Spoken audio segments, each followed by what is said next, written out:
বর্তমানে ডাক্তাররা সাদা চিনি খেতে নিষেধ করেন, কিন্তু সাদা চিনি কেন এত ক্ষতিকর এবং এটি কিভাবে শরীরের ক্ষতি করে চলুন সহজে জেনে নেই।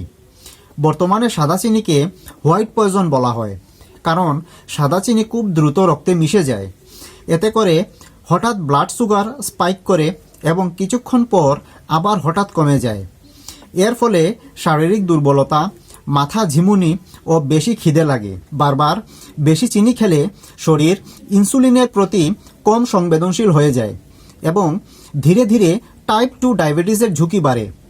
চিনি দাঁতে লেগে ব্যাকটেরিয়া বাড়ায়, ফলে অ্যাসিড হয়, দাঁতের এনামেল নষ্ট হয় এবং ক্যাভিটি ও দাঁতের ব্যথা হয়। অতিরিক্ত চিনি শরীরে দ্রুত ফ্যাটে রূপ নেয়, বিশেষ করে পেটের আশেপাশে চর্বি জমায় এবং স্থূলতার ঝুঁকি বাড়ায়। বেশি চিনি খেলে খারাপ কোলেস্টেরল বা ট্রাইগ্লিসারাইড বাড়ে, রক্তনালীতে সমস্যা হয় এবং হৃদরোগের সম্ভাবনা বাড়ে। চিনি বেশি খেলে অল্প সময় এনার্জি থাকে, তারপর মুড খারাপ, অস্থিরতা ও মনোযোগে ব্যাঘাত ঘটে। এটি ইমিউন সিস্টেমকে দুর্বল করে দেয় এবং সহজে সর্দি কাশি ও সংক্রমণ হয়। তবে একেবারেই চিনি বাদ দেওয়া উচিত নয়, এখানে পরিমাণটাই আসল কথা। তবে বিকল্প হিসেবে ফলের প্রাকৃতিক চিনি, গুড় বা খেজুরের গুড় খাওয়া যেতে পারে।